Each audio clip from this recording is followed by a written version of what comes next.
The bank phoned me and said, "I don't believe that's you. Your wife is here right now, with a man who looks exactly like you." I answered, "That can't be. She's visiting her mom." The voice said, "Please come in immediately." Can you imagine falling in love, building a life, sharing your deepest secrets with someone, only to wake up one day and realize every single moment was a meticulously crafted lie? Because that's my story. And the woman I'd shared a bed with for 5 years, she wasn't just my wife. She was meticulously planning my murder. My name is Edwin, and I'm 49. I truly believed I knew my wife, Jolene. The woman who brought me coffee every morning, who kissed my cheek before I left for work. The woman I'd shared everything with. I was wrong about everything. Absolutely everything. It was a Tuesday afternoon in December. My phone rang at work. Caller ID, First National Bank. Honestly, I almost didn't answer. I was buried under quarterly reports. The last thing I needed was some credit card sales pitch. But something, a flicker of instinct, made me pick up. Mr. Edwin Hartwell. The voice was professional, female, but there was an undertone, a tightness that made my stomach clench. "Yes, this is Edwin." "Sir, I'm calling from First National Bank. I need to ask you something, and please don't think I'm crazy, but are you currently at our downtown branch?" I blinked. My pen stopped mid-sentence. "No, I'm at my office." "Why would you ask that?" A pause. I could hear papers shuffling. Then, "Sir, I don't think that's you here at the bank. Your wife is here right now with a man who looks exactly like you, and they're trying to access your joint savings account." The words hit me like a physical punch. All the air left my lungs. I gripped the phone, knuckles white. "That's impossible. My wife, Jolene, is visiting her sick mother across town. She left this morning." "Sir," the voice continued, and now the concern was crystal clear. "I think you need to come in right away. There's something very wrong here." I hung up, staring at the phone for what felt like an eternity. My mind was just spinning. Jolene, visiting her mother. That's what she told me. She'd been doing these trips twice a week for 2 years, ever since her mother's health started declining. The medical bills were mounting. We covered them together. It was one of the things I loved about Jolene, how devoted she was to her family. But now, a bank employee was telling me she was downtown with someone who looked like *me*. I grabbed my jacket and keys, my hands actually shaking as I locked my office door. The drive to the bank felt like it took forever, even though it was only 12 minutes. My mind was racing through every possibility. Maybe it was a case of mistaken identity. Maybe Jolene had finished early at her mother's and needed to handle some banking. Maybe the man with her was a bank employee, just helping her out. And the woman on the phone was simply confused. But deep down, something cold was spreading through my chest. A feeling I couldn't quite name, but recognized instantly as dread. First National Bank. Old brick building, corner of Main and Fifth. I'd banked there for 8 years. Most of the employees knew me. My heart was pounding as I walked through the glass doors. The lobby smelled like that weird mix of air conditioning and carpet cleaner all banks seem to have. A few customers waited in line. Everything looked normal. *2 normal, considering the phone call that had sent me racing across town. I approached the customer service desk. A woman in her 50s, graying hair, kind eyes, looked up at me with obvious relief. "Mr. Hartwell, thank goodness you're here." She stood up quickly, glancing around the lobby. "I'm Margaret. We spoke on the phone." "Where are they?" I asked, my voice coming out rougher than I intended. Margaret gestured towards a small conference room with glass walls near the back. "They left about 10 minutes ago. But Mr. Hartwell, you need to see what happened here." She led me to her desk and pulled out a folder, thick with papers. "This isn't the first time we've seen strange activity on your accounts. Over the past 18 months, there have been multiple attempts to access your savings using documentation that seemed legitimate, but just felt off." My stomach dropped. "What kind of attempts?" "Withdrawals, transfer requests, inquiries about your balances. Always when you were supposedly out of town for work." Margaret opened the folder, showing me a stack of transaction records. The man today had identification that looked perfect, but something about him just felt *wrong star. And when your wife couldn't answer basic security questions about your account history, I knew we had a problem.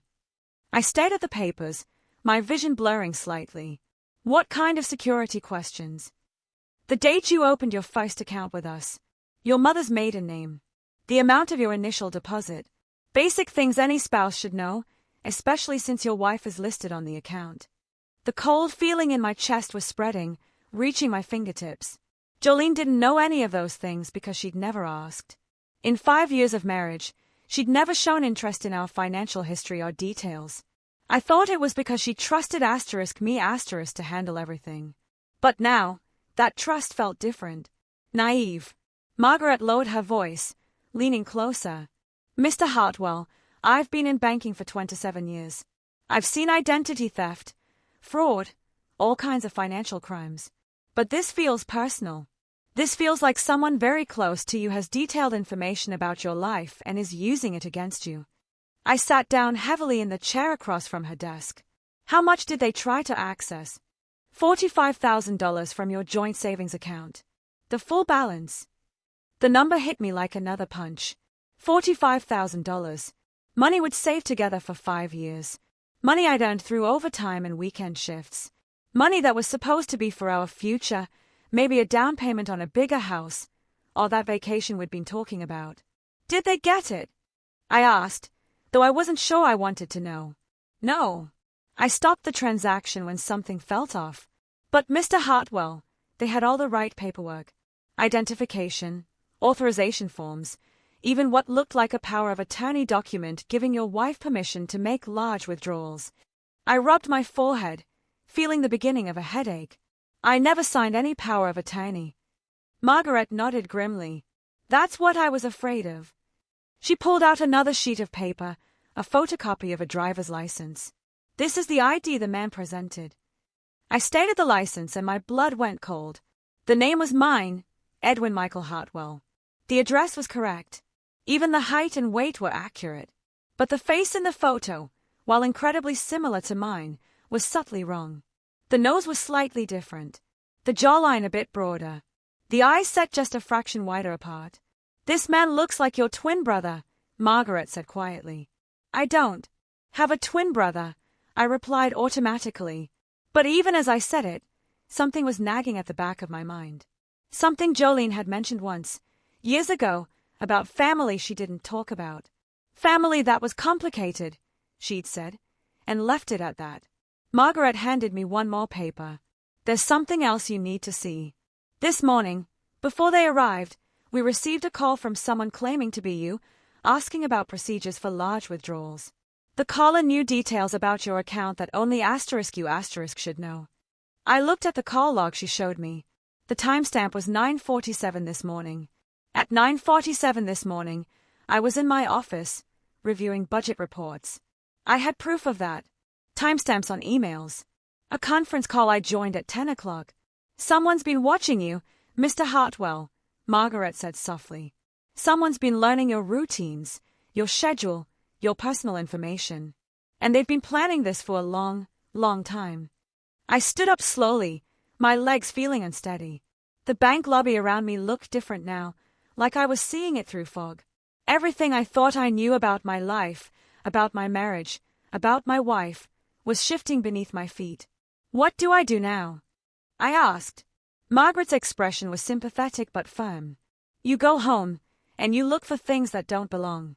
You check your mail, your documents, your personal papers. And Mr. Hartwell, you think very carefully about who has access to your life. I thanked her and walked back to my car, my mind reeling. The drive home took forever and no time at all. I kept thinking about Jolene's twice-weekly visits to her sick mother. How devoted she was. How she never let me come along because her mother was too weak for visitors. How she always seemed to know exactly when I'd be working late or traveling for business. As I pulled into our driveway, I noticed Jolene's car wasn't there yet. She was probably still at her mother's. Or maybe she was somewhere else entirely. Maybe she'd never been at her mother's. I unlocked the front door and stepped into the house we'd shared for 5 years. Everything looked the same. The beige sofa we'd picked out together, the coffee table with her magazines, the family photos on the mantel. But now it all felt like a stage set. Like props in a play I didn't know I was performing in. I walked into our bedroom and opened Jolene's closet, though I wasn't sure what I was looking for.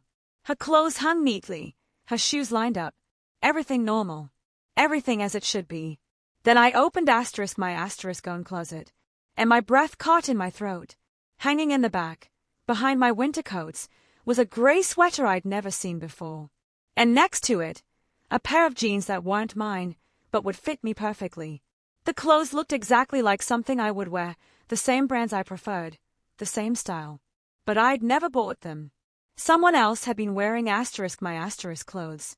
Someone who needed to look like me star. I sank onto the edge of the bed.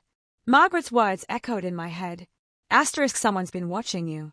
Someone's been learning your routines. As I sat there in the bedroom I'd shared with my wife for 5 years, surrounded by furniture we'd chosen together, memories we'd built. I realized I had no idea who Jolene really was, and I was terrified to find out. I waited for Jolene to come home, sitting at our kitchen table with a cup of coffee that had long gone cold. The gray sweater and jeans I'd found in my closet lay spread out on the chair across from me. Physical evidence that my life wasn't what I thought it was. Every few minutes, I checked my phone, watching the minutes tick by, wondering where my wife really was, and who she was with. She walked through the front door at 6:37, exactly when she always did after her mother visits. I heard her keys hit the small dish by the entrance, heard her heels click across the hardwood floor, heard her call out in that same cheerful voice I'd fallen in love with 5 years ago. "Edwin, honey, I'm home. How was your day?" "In the kitchen," I called back, my voice steadier than I felt. Jolene appeared in the doorway, and for a moment, I just looked at her. Looked at her. She was 34, with shoulder-length blonde hair that she kept perfectly styled, green eyes that always seemed to sparkle with warmth, a smile that had made me feel like the luckiest man in the world. She was wearing a navy blue dress I'd complimented her on just last week.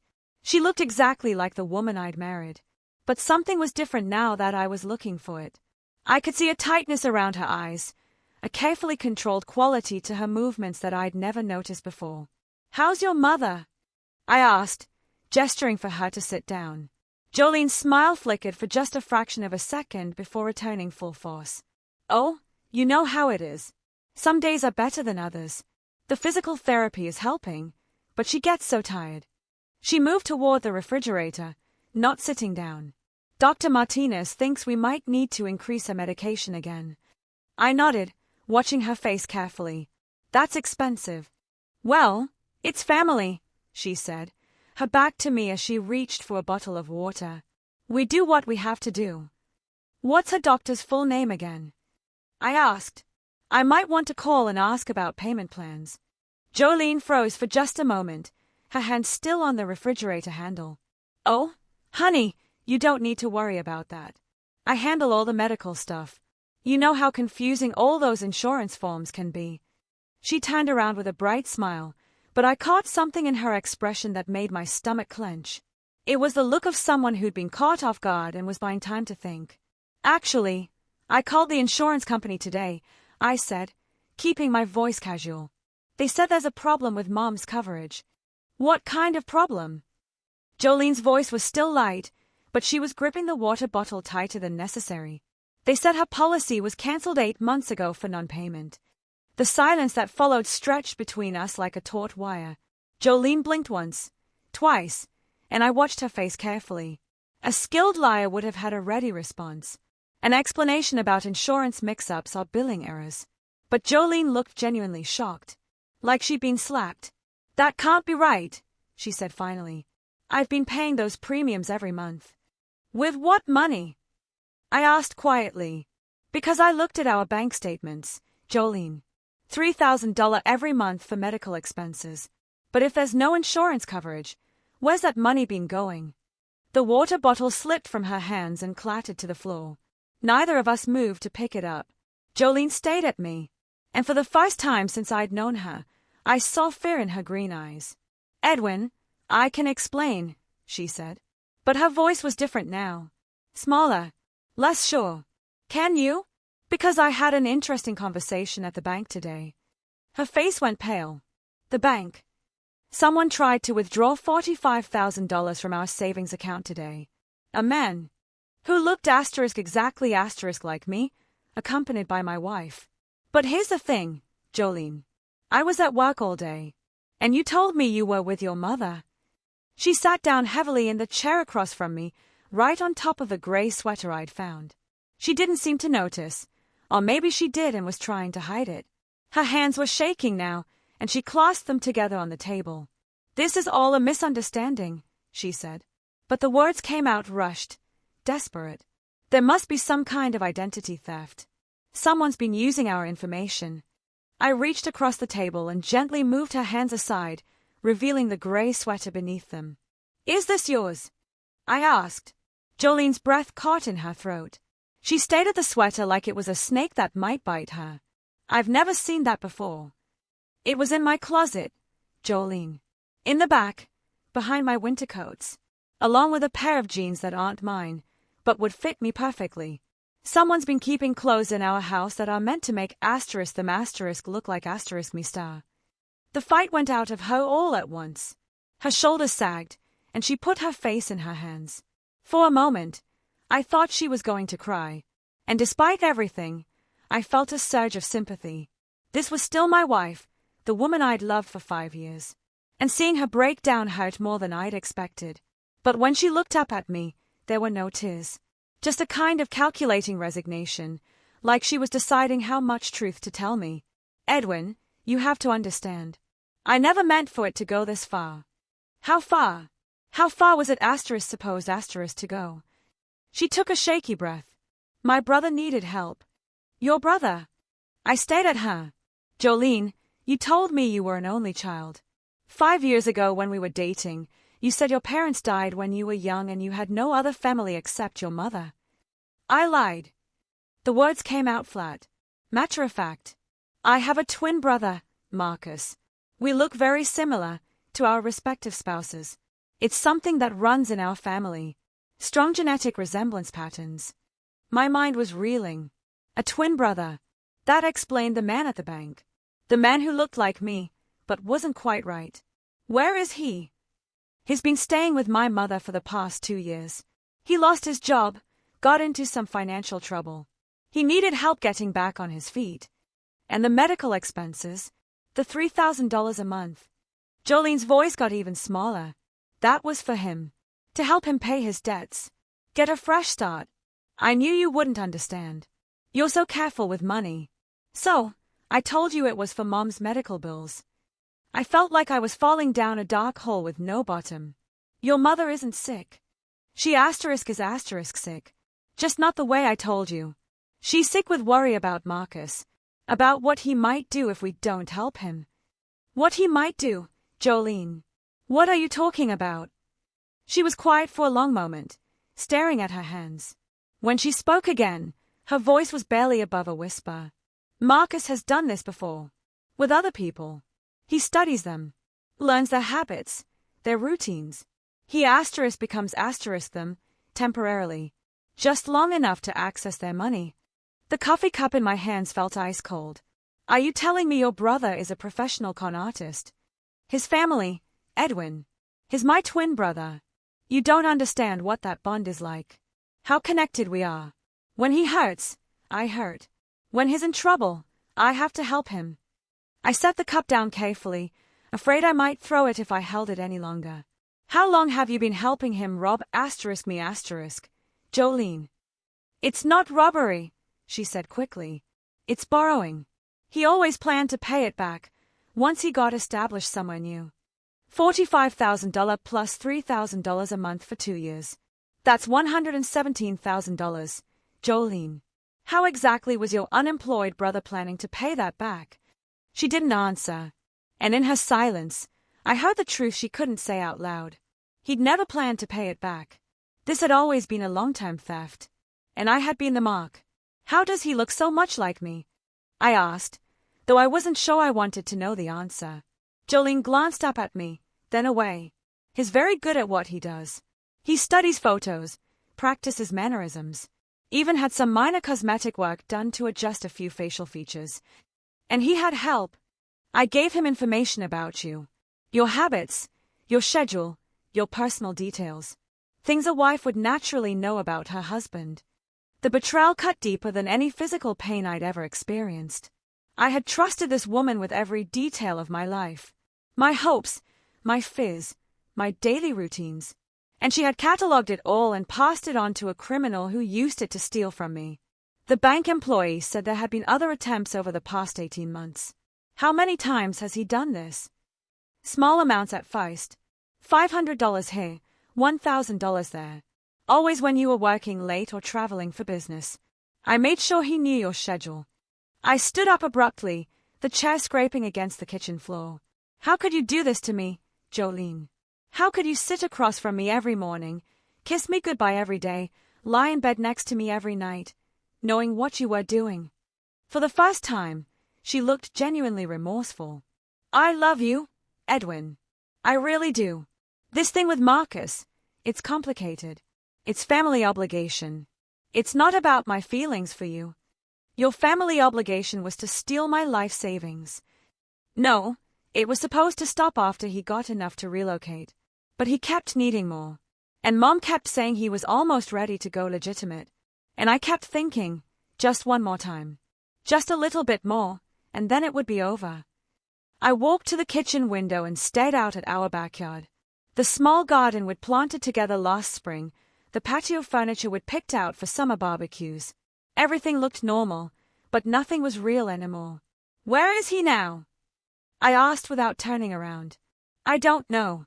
After the bank thing didn't work today, he was supposed to call me, but he hasn't. And your mother? Is she even involved, or is she just another victim? Jolene's voice was barely audible. She raised us to look out for each other. She's always protected Marcus, made excuses for him. She knew what we were doing. I turned back to face her. We?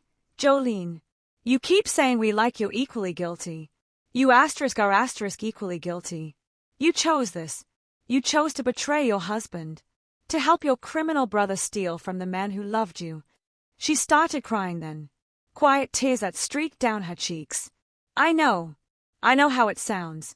But you don't understand what it's like to have someone you love be so desperate. So lost. I thought I could help him and protect you at the same time. Protect me? You've been robbing me for 2 years. I kept him from taking everything at once. I made sure he only took amounts you wouldn't notice right away. I was trying to buy time to figure out another way. The absurdity of it hit me like a slap. She thought she'd been protecting me by managing the pace of the theft. She thought she was being considerate by stealing smaller amounts over a longer period, instead of taking everything at once. I need you to leave, I said quietly. Edwin, please let me explain everything. Let me help you understand. You've explained enough. I need you to pack a bag and go stay somewhere else tonight.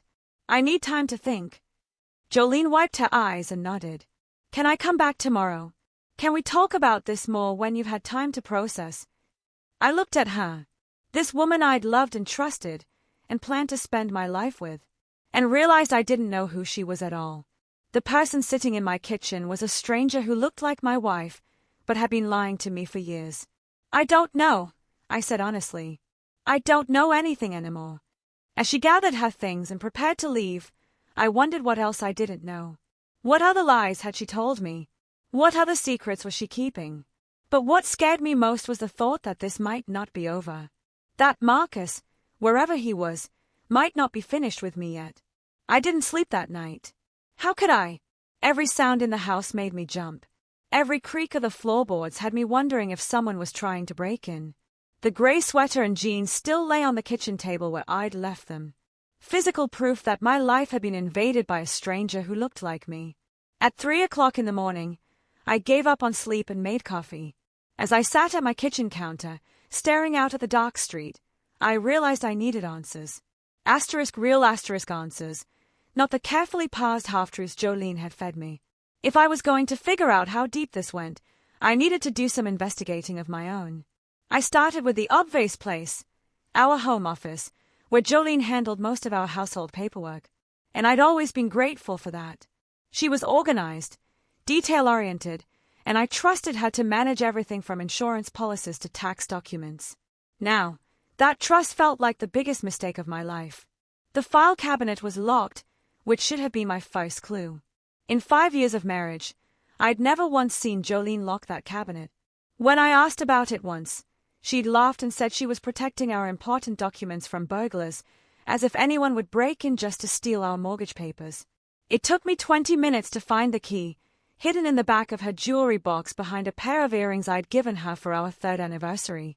My hands were shaking as I unlocked the cabinet, though I couldn't tell if it was from caffeine or nerves. The first folder I pulled out was labeled medical expenses, in Jolene's neat handwriting. Inside were dozens of invoices, all apparently from Dr. Martinez's office, all billing for her mother's ongoing treatment. The amounts were staggering. $3,200 for physical therapy, $2,800 for specialist consultations, $4,100 for emergency treatments. But as I looked closer, something didn't add up. The letterhead was wrong, slightly off-center. The font not quite matching the clinic's website that I pulled up on my phone. And the invoice numbers followed a pattern that seemed too neat, too sequential. These weren't real medical bills. They were forgeries. The second folder was worse. Much worse. It was labeled property management and contained documents I'd never seen before. A deed transfer form for our house, dated just 6 months ago, showing that the property had been transferred from both our names to just Jolene's name. Below that, a mortgage refinancing agreement that I'd apparently signed, taking out a home equity loan for $190,000 against the house. I stared at the signature on the refinancing paperwork. It looked like mine, but I'd never signed this document. I'd never even seen it before this moment. My house, the house I'd lived in for 8 years, the house I bought 2 years before I even met Jolene, was no longer legally mine. The third folder made my blood run cold. It contained copies of identification documents for someone named Marcus Reeves, driver's license, social security card, passport, even a birth certificate. But the photo on the driver's license showed the face I'd seen at the bank. The man who looked like me, but wasn't quite right. Attached to the ID documents was a handwritten note in Jolene's writing, * practice schedule, Edwin leaves for work 7:45 a.m. Monday through Friday. Gym Tuesdays, Thursdays 6:30 p.m. Business trips first week of every month. Favorite restaurants: Romano's. Friday nights, coffee shop on 5th Street. Saturday mornings. Signature practice on back. I flipped the paper over and my stomach dropped. Someone had been practicing my signature over and over, getting progressively better at mimicking my handwriting. At the bottom of the page, imperfect imitations of my signature were the words, Edwin Michael Hartwell, repeated dozens of times. But there was more. A timeline written in Jolene's hand, showing dates and activities going back 2 full years, * month 1 to 3, information gathering phase. Establish trust and daily routines. * month 4 to 8, documentation collection. Copy important papers. Establish banking patterns. * month 9 to 12, small withdrawals begin.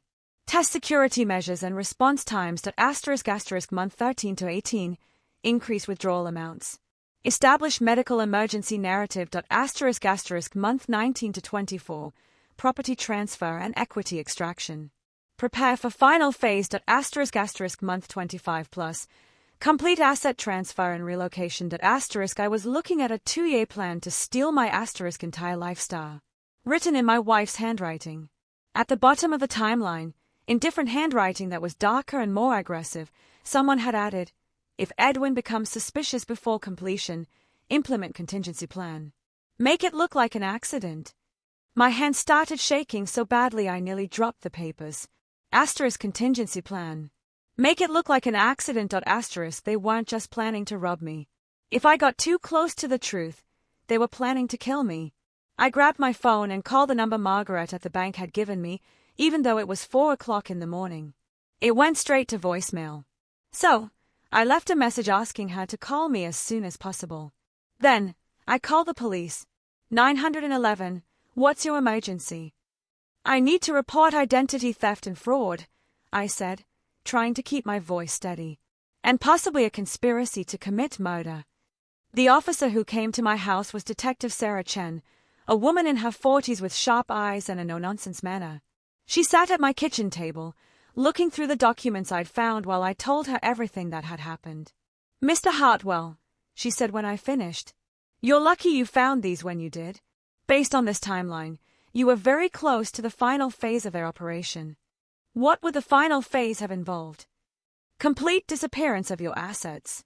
And quite possibly, your disappearance as well. That note about making it look like an accident? We take those threats very seriously." Detective Chen photographed every document, then carefully placed them in evidence bags. "We'll need to coordinate with the FBI on this. Interstate fraud, identity theft, conspiracy. This is much bigger than a local case. What about Jolene and her brother? We'll put out a bolo. Be on the lookout. Alert for both of them. Do you have any idea where they might have gone?" I thought about it. In 5 years with Jolene, she'd never mentioned friends or family beyond her mother and the brother she claimed didn't exist. She'd always said she was a private person, that she preferred small social circles. Now I realized it was because she'd been lying about her entire background. "Her mother," I said suddenly. "She's been visiting her mother twice a week for 2 years. If that woman even exists, she might know where they went." Detective Chen nodded. "We'll need that address." I gave her the address Jolene had given me for her mother's apartment, though I realized now I had no idea if it was real. Everything Jolene had told me was suspect. "Mr. Hartwell, I want you to understand something," Detective Chen said as she gathered her paperwork. "The people who did this to you are sophisticated criminals. This wasn't a crime of opportunity or desperation. This was a carefully planned, long-term operation designed to steal your entire life savings, and possibly your life itself. How long do you think they've been doing this? Based on the level of organization and the quality of the forged documents, this isn't their first time. There are probably other victims out there who don't even know they've been robbed yet." After Detective Chen left, I sat alone in my house, or what asterisk used asterisk to be my house, trying to process everything I'd learned. The woman I'd loved for 5 years was a professional criminal. The life we built together was an elaborate con game. Even the house I was sitting in had been stolen from me through forged documents and identity theft. But what scared me most was realizing how close I'd come to losing everything, including my life. If I hadn't gotten that call from the bank, if Margaret hadn't been suspicious, if I hadn't found those documents when I did, I might have disappeared entirely. Another accident victim in a scheme that had probably claimed other lives. My phone rang just after 7 o'clock in the morning. It was Margaret from the bank. "Mr. Hartwell, I got your message. Are you all right?" "I'm alive, which is apparently better than I should have expected," I said, and told her about what I'd found. "Dear God," she said when I finished. "Mr. Hartwell, there's something else you need to know. I did some more research after you left yesterday, and I found evidence of similar attempts at other banks in the area.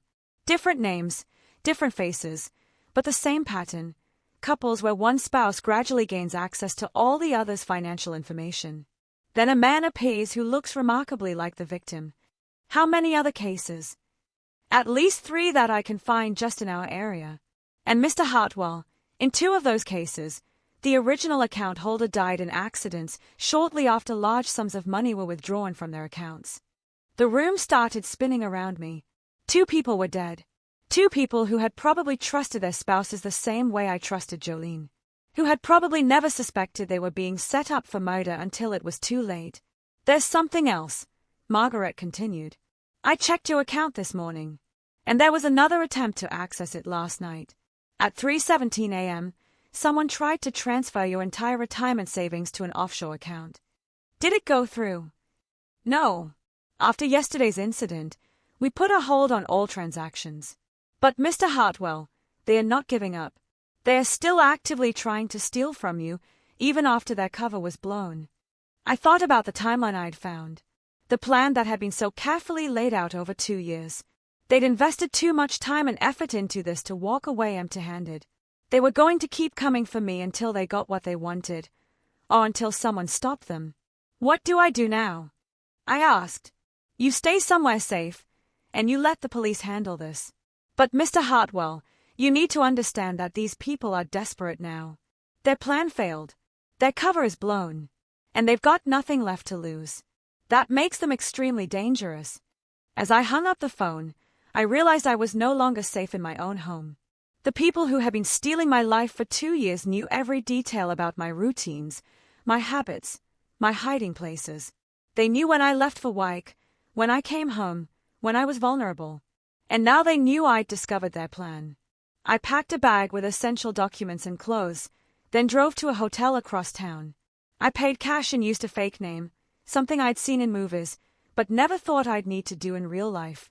As I sat in that anonymous hotel room, staring out at the parking lot, I tried to figure out what I'd done wrong. How had I been so blind? How had I lived with someone for 5 years without seeing who she really was? But the more I thought about it, the more I realized that Jolene hadn't just been pretending to love me. She'd been studying me, learning my weaknesses, my blind spots, my capacity for trust. Every kiss, every conversation, every moment of intimacy had been data collection for a criminal operation. I'd been married to a predator who looked like the woman of my dreams. And somewhere out there, she and her brother were planning their next move. I stayed in that hotel for 3 days, jumping at every sound in the hallway, checking the locks on my door every few hours. Detective Chen called twice daily with updates, but the news wasn't good. Jolene and Marcus had vanished completely. The address Jolene had given me for her mother's apartment turned out to be a vacant unit that had been empty for 6 months. The bank account they tried to transfer money to was closed within hours of the failed attempt, and the trail went cold there. But on the 3rd day, Detective Chen called with news that made my blood run cold. "Mr. Hartwell, we need to meet. There's something you need to see, and it's not something I want to discuss over the phone." We met at a coffee shop downtown, far from anywhere Jolene would know to look for me. Detective Chen looked tired, like she'd been working around the clock, and the folder in her hands was thick with new documents. "We've been investigating the other cases I mentioned," she said, sliding into the booth across from me. "And we've uncovered something much bigger than we initially thought." She opened the folder and pulled out a series of photographs. "Do you recognize any of these people?" I looked at the photos. 3 couples, all appearing happy and in love. In each photo, the women looked different. Different hair colors, different styles of dress, different facial structures. But something about their expressions was familiar. A calculating quality in their eyes that reminded me of Jolene. "I don't recognize them," I said. "Look closer at the men." I studied the male faces in the photos and my stomach dropped. They all looked like variations of the same person. Different hairstyles, different clothing, but the same basic bone structure, the same facial proportions. They looked like brothers. "These are all Marcus?" I asked. "We think so. We think Marcus Reeves, or whatever his real name is, has been assuming different identities and targeting men who fit a specific profile. Financially stable, socially isolated, trusting personalities." Detective Chen pulled out another set of documents. "And the women aren't random either. We think they are all the same person." I stared at her. "What do you mean?" "Plastic surgery, hair dye, colored contacts, even dental work to change the shape of her face. The woman you knew as Jolene has been married at least 4 times under different names. Each time, she and Marcus spent 2 to 3 years setting up their victims. Then they drained their assets and disappeared." The coffee in my cup had gone cold, but I couldn't have swallowed it anyway. "You're telling me my entire marriage was fake?" "More than fake. Professional. Mr. Hartwell, we think you were targeted specifically. The house you bought 8 years ago, your job, your social habits. They chose you because you fit their victim profile perfectly." She handed me a timeline that showed dates going back 7 years. "We think they've been watching you longer than you realized. Small interactions over the years, casual meetings, background research. By the time Jolene accidentally met you at that bookstore 5 years ago, they already knew everything about your financial situation, your emotional vulnerabilities, your daily routines." I thought back to how I'd met Jolene. We'd both been reaching for the same book at the local bookstore, and she'd laughed and said I could have it if I discussed it with her over coffee. It had felt like fate, like one of those romantic meet-cute stories people tell at dinner parties. But it had been a setup from the beginning. "What happened to the other men?" I asked, though I was afraid to hear the answer. Detective Chen's expression darkened. Robert Mansfield, age 51, died in a car accident 6 months after his wife emptied their joint savings account. David Park, age 47, apparent suicide by drowning, 3 weeks after discovering his wife had transferred his house to her name. Michael Torres, age 53, fatal heart attack during what his wife claimed was an argument about money, but the autopsy showed signs of digitalis poisoning. They murdered them. We can't prove it yet, but yes, we believe so. The pattern is consistent. Once the men discover the theft or become suspicious, they die in ways that look accidental or natural. My hands were shaking again. I gripped my coffee cup tighter, trying to steady myself. How close was I? Based on the timeline in your house and the fact that they tried to access your retirement funds after their cover was blown, I'd say you were maybe weeks away from your accident. Detective Chen leaned forward, her expression serious. Mr. Hartwell, there's something else. We found evidence that they were planning something specific for ***. She pulled out one more document. This one, a handwritten note in Jolene's writing. We found this in a storage unit they rented under fake names. I read the note and my vision blurred with rage. Edwin's life insurance policy worth $250,000. Accidental death clause pays double. Plan for hunting accident during annual trip to cabin. Marcus will be hunting partner witness. Clean gunshot wound. No signs of struggle. Story. Gun misfired while he was cleaning rifle. M will comfort grieving widow. Help settle estate. I set the paper down carefully, afraid I might tear it apart if I held it any longer. They were going to kill me on my hunting trip next month, apparently. And Marcus was going to be there as my new friend. Someone Jolene had introduced me to who shared my interest in hunting. He would have been the only witness to my tragic accident. The calculating coldness of it took my breath away.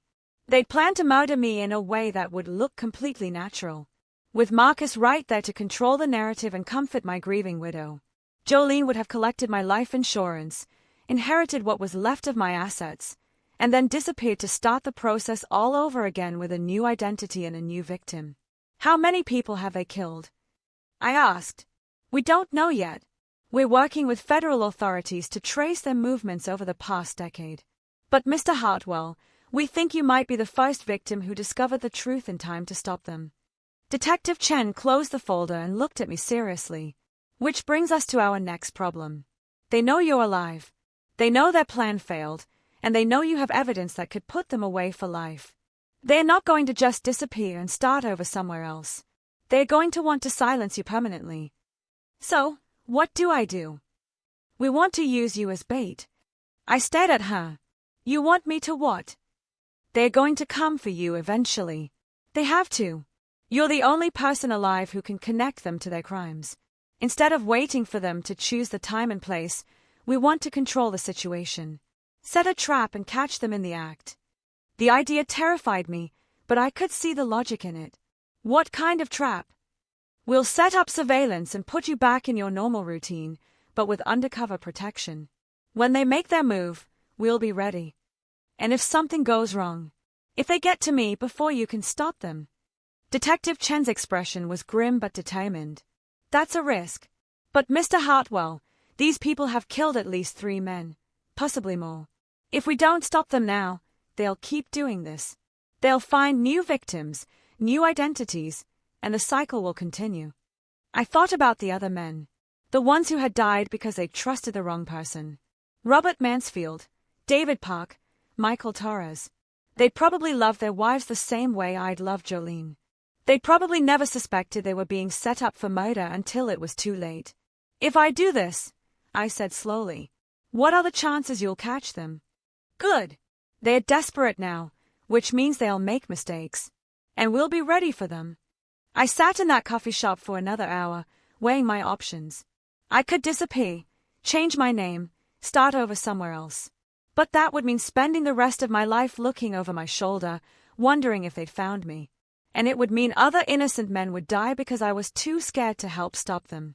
Oh, I could trust Detective Chen and the federal agents she was working with.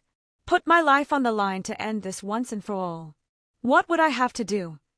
I asked finally. Go back to your house. Resume your normal routine as much as possible. Go to work. Go to the gym. Follow the patterns, Jolene documented. But you'll have protection. Undercover agents posing as neighbors, surveillance equipment, panic buttons. The moment they show up, we'll be ready. And if they don't take the bait, they will. They have to. You know too much, and they can't risk you staying alive. That evening, I checked out of the hotel and drove back to my house. For the first time in 3 days. It looked exactly the same from the outside, but walking through the front door felt like entering a stranger's home. Everything reminded me of Jolene. The couch we'd picked out together. The kitchen table where we'd eaten breakfast every morning. The bedroom where she'd lied next to me night after night while planning my murder. Detective Chen introduced me to the agents who would be watching over me. Agent Martinez would be posing as a new neighbor across the street. Agent Thompson would be monitoring from a van disguised as a cable repair truck. And Agent Walsh would be my shadow, staying close enough to intervene if things went wrong, but far enough away to avoid detection. They'll probably watch you for a few days before making their move, Detective Chen explained. They'll want to make sure you're not under police protection, that you're following your normal routine. The key is to act natural. Act natural. As if anything about this situation could be natural. That first night back in my house, I barely slept. Every sound outside had me reaching for the panic button Detective Chen had given me. But morning came without incident, and I forced myself to go through my usual routine. Shower, coffee, check the news, leave for work at 7:45. At work, I tried to focus on my job, but my mind kept wondering. Were they watching me? Were they planning their next move? How long would I have to live this way, knowing that every day might be my last? But as the days passed, I found myself feeling something I hadn't expected. Anger. Not just fear, but a burning rage at what they'd done to me. At what they'd done to the other men who hadn't been lucky enough to escape. They'd stolen 5 years of my life. They'd made me fall in love with a lie. They'd planned to murder me and collect money from my death. I wanted them caught. I wanted them to pay for what they'd done, and I was willing to risk everything to make that happen. For 5 days, nothing happened. I went to work, came home, went to the gym. I followed the routine Jolene had so carefully documented in her notes. Every morning, I expected to see a familiar face watching me from across the street. Every evening, I wondered if tonight would be the night they made their move. The waiting was torture. Agent Martinez had moved into the house across from mine, posing as a divorced accountant who worked from home. Agent Thompson's cable repair van became a permanent fixture on my street, complete with orange cones and a work permit that would hold up to casual inspection. And Agent Walsh shadowed me everywhere, always staying just out of sight, but close enough to intervene if needed. On the 6th day, things started to change. I was leaving for work when I noticed a new car parked 3 houses down from mine. A gray sedan with tinted windows, the kind of vehicle that was designed to be forgettable. As I drove past it on my way to the office, I couldn't see the driver clearly, but something about the silhouette seemed familiar. When I got to work, I called Detective Chen. There's a gray sedan on my street, I told her. License plate, Echo Delta 7492. I heard her typing on her computer. We're running it now. Stay calm, Mr. Hartwell. If it's them, we're ready, she said. But I wasn't calm. After 6 days of nothing, the sudden appearance of watchers felt like the beginning of the end. They were here, and soon, this nightmare would be over, one way or another. The gray sedan was gone when I came home from work, but I knew they'd been watching, learning my patterns all over again, making sure I wasn't under protection, planning their approach. That night, Detective Chen called with confirmation. The sedan is registered to a company that doesn't exist. Fake registration, fake insurance, probably stolen plates. It's them. What happens now? We wait for them to make their move. They won't do anything tonight. They'll want to watch you for at least a few more days to make sure you're alone. But Mr. Hartwell, when they do act, it'll be fast. They can't afford to let this drag out. I barely slept that night. And when I did, I dreamed about the hunting trip I'd never taken. In the dream, I was cleaning my rifle when it went off, and Marcus was there, shaking his head sadly as he called 911 to report the tragic accident. In the dream, I could see Jolene waiting in the car, already planning how to spend my life insurance money. The second day of surveillance was worse than the first.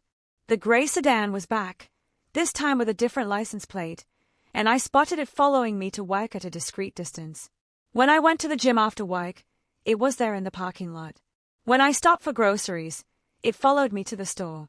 They weren't even trying to be subtle anymore. They wanted me to know I was being watched. Wanted me to feel scared and isolated. It was psychological warfare designed to make me panic and do something stupid. But I had advantages they didn't know about. Every time I spotted their surveillance, I pressed the small button on my keychain that signaled my location to the federal agents watching over me. Every route I took was being monitored by people who were far better at this game than Marcus and Jolene. On the third day, the pattern changed again. I was at work when my secretary, Linda, knocked on my office door. "Mr. Hartwell, there's a woman here to see you. She says she's your wife." My blood went cold. "What does she look like?" Linda looked confused by the question. "Blonde hair, green eyes, very pretty. She seems upset about something." Jolene. She was here, at my workplace, taking an enormous risk by showing her face in public. Either she was desperate, or this was part of some larger plan I couldn't see yet. "Tell her I'll be right out," I said, then immediately pressed the panic button Detective Chen had given me. I walked to the lobby on unsteady legs, my heart pounding so hard I was sure everyone could hear it. And there she was, sitting in one of the leather chairs near the reception desk, looking exactly like the woman I'd fallen in love with 5 years ago. But now I knew what to look for. The way her eyes scanned the room, constantly cataloging exits and potential threats. The way her purse was positioned for easy access to whatever she kept inside it. The calculated quality of her tears, designed for maximum emotional impact. "Edwin," she said, standing up as I approached. "Thank God. I've been so worried about you." I kept my distance, staying near the reception desk where Linda could see and hear everything. "What do you want, Jolene?" "I want to explain. I want to make this right." She took a step toward me, and I took a step back. "Can we talk privately? Please?" "No, anything you have to say, you can say here." Her expression flickered, and for just a moment, I saw frustration beneath the mask of concern. "Edwin, you don't understand what you've gotten yourself into. There are people involved in this who are very dangerous. If you don't drop the police investigation, they're going to hurt you." I almost laughed at the audacity of it. She was threatening me while pretending to warn me about threats from other people. "What people?" "Marcus isn't who you think he is. He's not just my brother. He works for some very bad people. And when this job went wrong, they blamed him. Now they want to clean up the mess. And that includes anyone who can identify him." It was a clever story. If I hadn't seen the documents in our file cabinet, if I didn't know the truth about their operation, I might have believed it. Jolene wasn't just a victim caught up in her brother's crimes. She was a concerned wife trying to protect her husband from dangerous criminals. "So, you're saying Marcus threatened me?" "I'm saying Marcus answers to people who don't leave loose ends. And right now, Edwin, you're a very dangerous loose end." She was still trying to manipulate me. Even now, still trying to make me believe that she was on my side. That we could work together to solve this problem. "What do you want me to do?" I asked. "Drop the investigation. Tell the police you were mistaken. That it was all a misunderstanding.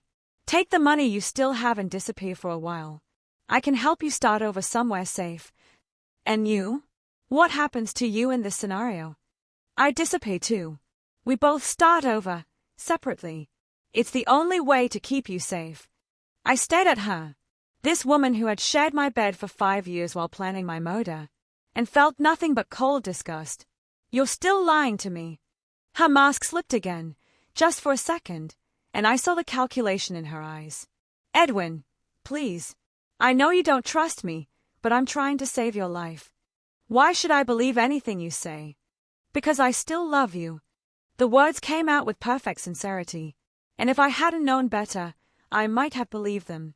"I know how this looks. I know what you think happened. But my feelings for you were always real." That was the most insulting lie of all. Love wasn't a game you played while planning someone's murder. Love wasn't studying someone for 2 years so you could steal their life more efficiently. "Get out," I said quietly.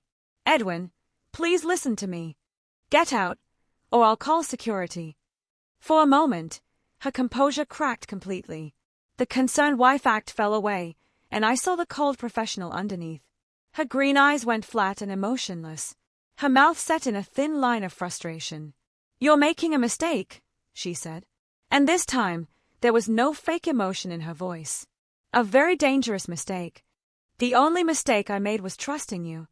She stared at me for a long moment, then picked up her purse and walked toward the exit. At the door, she turned back. Goodbye, Edwin. I hope you survive what's coming. Then she was gone, disappearing into the parking lot where I was sure Marcus was waiting for her.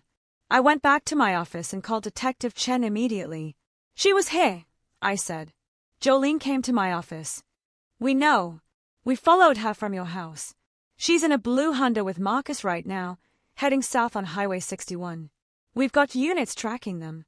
She threatened me. Not directly, but she made it clear that bad things would happen if I didn't drop the investigation. That confirms what we suspected. They're getting desperate, which means they'll make their move soon. Probably tonight. I sat down heavily in my office chair, the reality of the situation hitting me again. Tonight, after 5 years of marriage, after 2 years of being systematically robbed, after discovering that the woman I loved had been planning my murder, it would all end tonight. What do I do? Go home. Follow your normal routine. We'll be watching. And the moment they make their move, we'll take them down. And if something goes wrong... Detective Chen was quiet for a moment. Nothing will go wrong, Mr. Hartwell. We've got this under control. But as I drove home that evening, I couldn't shake the feeling that Jolene and Marcus had one more card to play. They'd been doing this for years, had killed at least 3 men, and had evaded capture every time. They weren't going to go quietly. The house felt different when I walked through the front door. Emptier. More dangerous. Every shadow could be hiding a threat. Every sound could be them coming for me. I made dinner and tried to eat, but the food tasted like cardboard. I turned on the television and tried to watch the news, but I couldn't focus on anything except the windows, the doors, the way someone could get into my house. At 9 o'clock, my phone rang. Unknown number.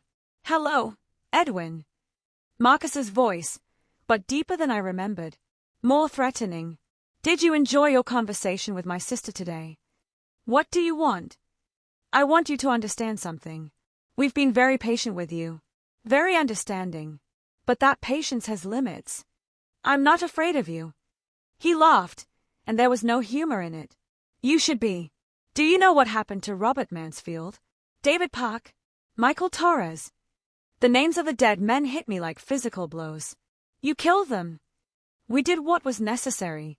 And if you don't stop interfering with our business, we'll do what's necessary with you, too. The police are listening to this call. No, they're not. We're using equipment that makes tracking impossible.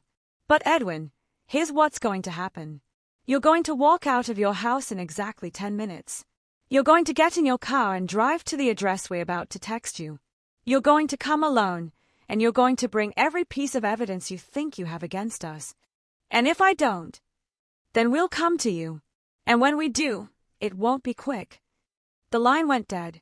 A few seconds later, my phone chimed with a text message containing an address I didn't recognize. I stayed at the phone, my hands shaking. They wanted to meet face to face, to end this once and for all. But they didn't know about the federal agents watching my house. Didn't know that every move they made was being monitored. I pressed the panic button and waited for my phone to ring. Mr. Hartwell. Detective Chen's voice. They want to meet tonight. They're going to text me an address. We heard. We've been monitoring all cell traffic in your area. Don't go to that address, Mr. Hartwell. It's a trap. But what if they come here instead? Then we'll be ready for them. Trust me, this is almost over. I hung up and sat in my living room, waiting. The house was completely quiet, except for the sound of my own heartbeat pounding in my ears. At 9:47, exactly 10 minutes after Marcus's call, I heard a sound that made my blood freeze. Someone was picking the lock on my front door. The soft scratching sound at my front door was almost inaudible. But in the silence of my house, it might as well have been a fire alarm. I pressed the panic button 3 times in rapid succession. The signal Detective Chen had told me to use if they were actually inside my house. I crept toward the kitchen, staying low and avoiding the windows. The agents watching my house would be moving into position, but I had no way of knowing how long it would take them to get here, or if they'd arrive before Marcus and Jolene finished picking the lock. The scratching stopped for a moment. There was complete silence. Then I heard the soft click of the front door opening. I grabbed a kitchen knife from the counter, my hands shaking so badly I nearly dropped it. Through the kitchen window, I could see Agent Martinez's house across the street, but there was no sign of movement. Where were they? Edwin! Jolene's voice, calling softly from the front hallway. We know you're here. We just want to talk. I stayed silent, pressed against the kitchen wall where I couldn't be seen from the hallway. This doesn't have to end badly, she continued, and I could hear her footsteps moving slowly through my house. We can work something out. We can all walk away from this. More footsteps, heavier ones. Marcus was with her, moving through my living room. I could hear him checking the closets, looking under the couch, searching for me systematically. Edwin. This time it was Marcus's voice, and he was closer. Much closer. We found your panic button on the coffee table. Very thoughtful of you to leave it where we could see it. My heart sank. I'd been so careful to keep the panic button with me, but in my fear, I must have set it down when I went to get the knife. They knew I'd called for help. The police aren't coming, Jolene said. And now she sounded almost sad. We intercepted their communications. Told them you changed your mind, that you wanted to handle this privately. They're not monitoring your house anymore. That couldn't be true, could it? Detective Chen had promised that they'd be watching, that they were ready to move the moment Marcus and Jolene showed up. But I hadn't heard any sirens, hadn't seen any movement from the surveillance team. You're lying. I called out, hoping my voice sounded more confident than I felt. Am I? Marcus was in the kitchen doorway now, and I could see his shadow on the wall. He looked exactly like me, but there was something wrong with his eyes. Something cold and predatory that had never been in any mirror reflection I'd seen. Check your phone, Edwin. See if you have any missed calls from your police friends. Against my better judgment, I glanced at my phone. No missed calls, no text messages, nothing. Either they were telling the truth, or the federal agents were playing this very carefully, waiting for the right moment to strike. Why don't you come out where we can see you? Jolene said. We really do just want to talk. I stepped out of the kitchen, the knife still in my hand, and faced the 2 people who had stolen 5 years of my life. Seeing Marcus in person was like looking into a funhouse mirror. He was my height, my build, with surgically altered features that made him look like my twin brother. But where I saw doubt and fear in my own reflection, Marcus radiated confidence and barely controlled violence. And Jolene looked exactly like the woman I'd fallen in love with, except for her eyes. Those green eyes that had once looked at me with what I thought was love were now flat and calculating, like a predator sizing up prey. There he is, she said with a smile that didn't reach those cold eyes. My husband. Ex-husband, I corrected, surprised by how steady my voice sounded. Technically, yes, since you were so eager to divorce me. But Edwin, we never finished our conversation from this afternoon. Marcus moved to my right, positioning himself between me and the back door. You've caused us a lot of problems, Edwin. Do you know how much money we've lost because of your interference? About the same amount you stole from me, I guess. He laughed, but it wasn't a pleasant sound. We didn't steal anything. We earned it. Do you know how hard it is to live with someone for 5 years, pretending to love them, catering to their every need, playing the perfect wife? Jolene asked. It was quite a performance, I said, looking at Jolene. Very convincing. Thank you. She actually looked pleased by the compliment. I've gotten very good at it over the years. Each husband teaches me something new about what men want to hear. How many have there been? You were number 7, Marcus said. And the most challenging. Most men are so desperate for love that they believe anything. But you were cautious, observant. We had to work much harder to gain your trust. Why me? What made you choose me? Jolene tilted her head, considering the question. You had money, but not too much. A stable job, but no family to ask awkward questions. And you were lonely, Edwin. So lonely that you'd fall in love with the first woman who paid attention to you. The words stung because they were true. I had been lonely when I met her, isolated and desperate for connection, and she'd given me exactly what I needed, exactly what she'd studied and planned to give me. Plus, you had that beautiful life insurance policy, Marcus added. $250,000 with double indemnity for accidental death. That hunting trip you had planned would have set us up very nicely. But then you had to go and ruin everything, Jolene said. And for the first time, I heard real anger in her voice. You couldn't just accept the story about my sick mother. You had to start investigating, asking questions, making phone calls. Sorry to inconvenience your murder plans. Murder is such an ugly word, Marcus said. We prefer to think of it as accelerated inheritance. He was moving closer now, and I gripped the kitchen knife tighter. But I knew that a knife wasn't going to save me against 2 trained killers who had done this at least 6 times before. Here's what's going to happen, Jolene said, her voice taking on the tone she'd used when we were married, when she wanted me to do something I didn't want to do. You're going to come with us, and we're going to stage a very convincing suicide. Depression over the divorce, financial stress, the shame of being deceived by your wife. It's a very believable story. And if I refuse... Marcus pulled a gun from his jacket, a small silver revolver that looked almost delicate in his hands. Then we'll stage it anyway, but it'll be messier. More painful for you. I looked at the gun, then at the 2 people who had planned to kill me, and felt something unexpected. Relief. Not because I wanted to die, but because the waiting was finally over. The games, the lies, the manipulation. It was all ending tonight. One way or another. You know what's funny? I said, surprising myself by actually meaning it. I actually loved you. For 5 years, I genuinely believed that you loved me back. Jolene's expression softened slightly. I know you did. And Edwin, in my own way, I did care about you. You were kind to me, generous, trusting. If I were a different person, if I had a different life, I might have actually fallen in love with you. But you're not a different person. No, I'm exactly who I need to be. Marcus raised the gun, pointing it at my chest. Enough talking. We need to finish this and get out of here. That's when the lights went out. The house plunged into complete darkness, and for a moment, nobody moved. Then chaos erupted. I heard Jolene gasp, heard Marcus curse, and swing the gun toward where he thought I was standing.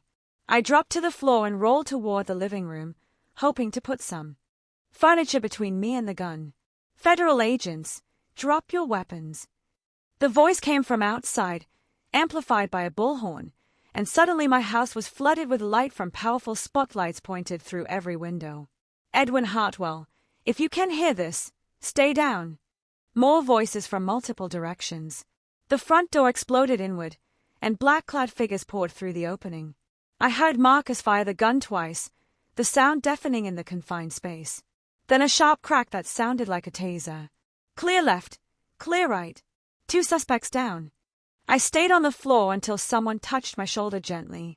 Mr. Hartwell, are you injured? I looked up to see Agent Walsh, the man who had been shadowing me for the past week. His face was calm and professional, but I could see relief in his eyes. I'm okay, I said, though I wasn't sure that was true. The lights came back on, revealing Marcus on the floor near the kitchen, his hands zip-tied behind his back, blood trickling from his nose where someone had hit him. The gun lay on the floor several feet away, safely out of reach. Jolene was sitting against the far wall, also restrained, staring at the chaos in my living room with an expression of pure disbelief. How? She said, looking directly at me. How did you know? Agent Walsh helped me to my feet. The panic button worked exactly as designed, Mrs. Reeves. But you intercepted their communications, she protested. You told them he'd changed his mind. No, Detective Chen said, appearing in my doorway with a satisfied expression. We let you think you'd intercepted our communications. We wanted you to believe you were in control, that you'd successfully isolated Mr. Hartwell. I stared at her. You knew they were coming. We've been tracking their movement since they left your office this afternoon. The phone call, the unlocked door. Everything was part of a carefully orchestrated plan to get them inside your house where we could arrest them safely. Marcus was struggling against his restraints, his face twisted with rage. This isn't over. There are others. People you don't know about. People who will come for you. Actually, Detective Chen said, pulling out a thick folder. We've been quite busy while you've been focused on Mr. Hartwell. We've arrested 6 members of your organization in 4 different states. Your operation is finished. The look of shock on Jolene's face was almost worth 5 years of lies. As they led her toward the door, she stopped and looked back at me one last time. I meant what I said, Edwin. If things had been different, if I had been different, I might have actually loved you. But you're not different, I said, echoing her words from earlier. You're exactly who you chose to be. She nodded once, then looked away. After they were gone, after the statements were taken and the evidence collected, I sat alone in my living room, surrounded by the debris of the night's events. Agent Walsh had offered to arrange for me to stay in a hotel, but I declined. This was my house, and I wasn't going to let them drive me away from it anymore. Detective Chen appeared in my doorway one last time before leaving. Are you sure you're all right, Mr. Hartwell? I thought about it. My marriage had been a lie. My house had been stolen and would need to be legally recovered. My savings account had been emptied, and my trust in other people had been shattered. But I was alive, and for the first time in 2 years, I knew exactly who I was and what my life was worth. I'm fine, I said, and for the first time since this nightmare began, I actually meant it. 6 months later, I received a letter from the federal prison where Jolene was serving her sentence, 25 years to life with no possibility of parole.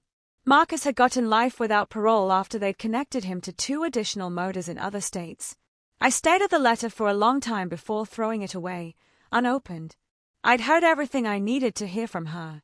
I sold the house 6 months after that, once the legal complications had been sorted out. Too many bad memories, too many lies embedded in every room. I bought a smaller place across town, somewhere Jolene had never been, somewhere Marcus had never studied. I'm 50 now, and I've learned things about trust and love and betrayal that I never wanted to know.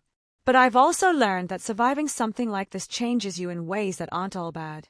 I'm more careful now, but also more grateful. More suspicious, but also more appreciative of genuine kindness when I encounter it.